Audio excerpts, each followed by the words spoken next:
See if they get, yeah, that pot, if they get a big train, that'll all go on one.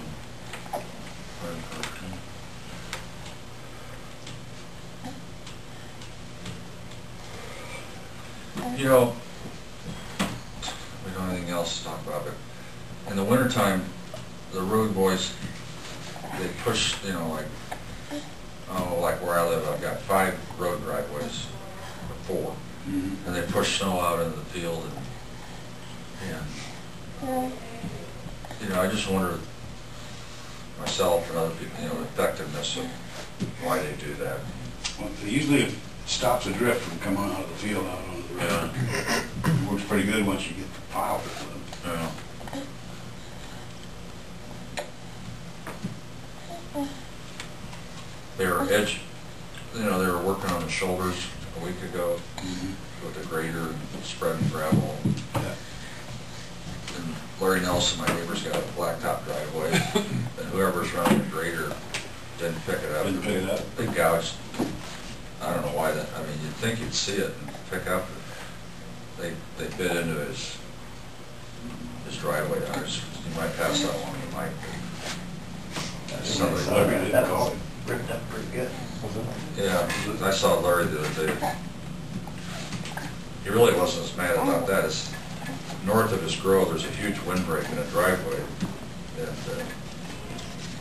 he just wondered why they knocked a couple posts down, because there's a huge windbreak there.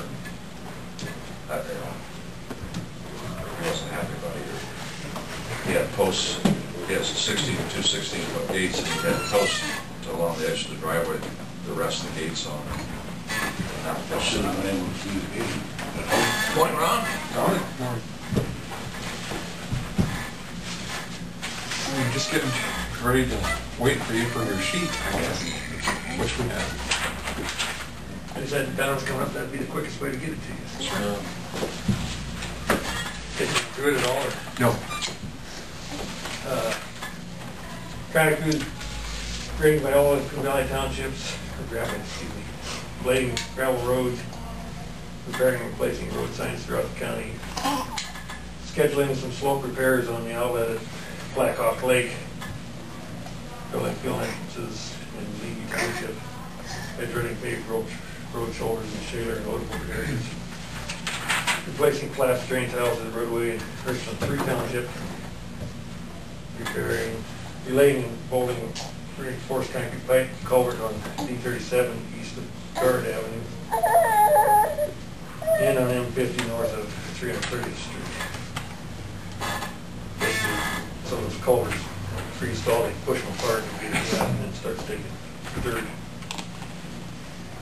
Nowadays, they bolt them together to start with. In the past, they didn't do that. So Just pull them back together. basically, I pick them up and basically relay them.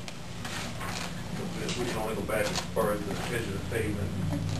Typically, there's not a problem underneath the pavement, it's just one dot on the end. So you bolt them all together. Project status, boxes north of Nemaha. That's done. You got more later information. We're planning to start backfilling this week. And should know in the next hour when they're ready. The guy told me yesterday that they were moving in yesterday afternoon and they'd be there today.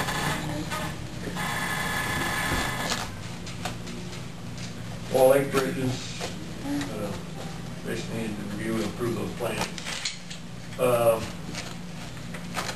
Side note to that, we did move the city last week and they called him back yesterday.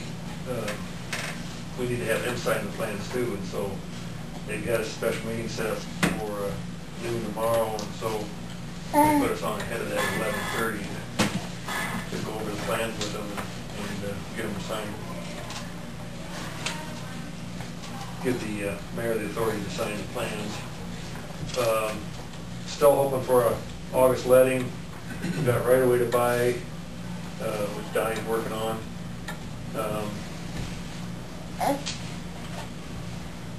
Still not sure what the city wants to do as far as any restrictions on the contract time.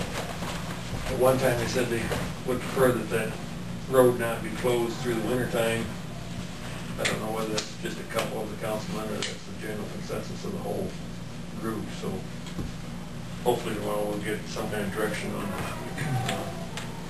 whether there's gonna be any restrictions as far as closing that road through the winter time.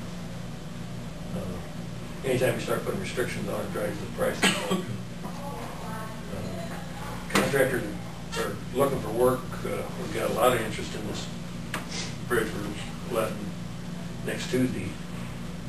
So they're hungry, they're looking for work, so That's good. it's a good time to get construction building now.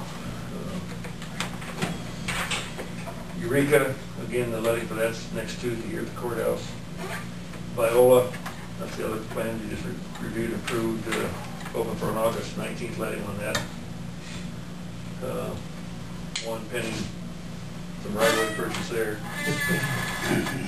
I might have to go for it. No, he's in Tennessee. Oh, Tennessee, he moved to Tennessee. Trying to, some ground that's in a trust and we're trying to run it down and get it purchased. DOT project on 175-71 near Ulmer. Not really a whole lot to add there, except we did talk to the road boys about monitoring the truck traffic over that wooden trestle over the railroad.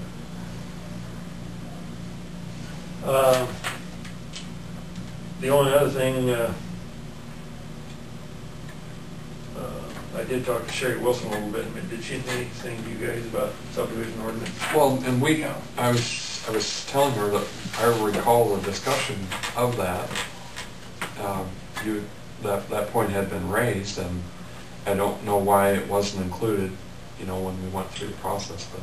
Well, yeah, I don't know. Typically the zoning's done first and then the subdivision ordinance comes sort of follows that, I guess.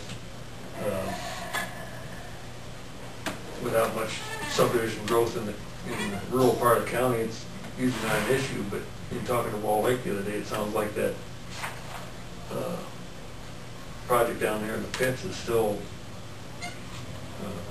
working toward it or at it, but we don't know yet whether it's going to be inside the city limits or whether it's going to be... Well, that was part of this discussion, and if they have to do utility type work, we assume that they will annex that, but the question will it be before or after?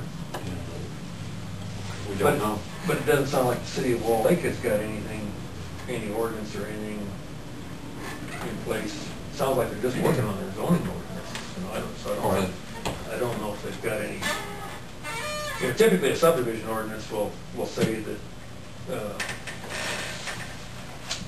there's a section of the code that talks about if you're going to split off a piece, more than 3 pieces off of a piece of ground, you need to have a subdivision plat of that area. And so typically that's when you review it. Typically the county engineer will review it, the assessor will review it, the auditor will review it, and then the subdivision plat is approved before any of those lots are sold. Typically with subdivisions, some of the things that need to be addressed is, who's going to provide sewer, water, who's going to what do they anticipate for road access? Then it gets into a separate document, which is the road design itself. If they assume that the roads are going to, or want the roads to be taken over by the county, you've got certain requirements as far as what the speed design is, so then you can get the right curves. A lot of times that's what you see happens if people come up and make a road going this way and then one goes this way and they don't allow any extra width to make a curve in there. And so you end up with a 15-degree corner or something rather than a nice 25, 30 mile an hour curve.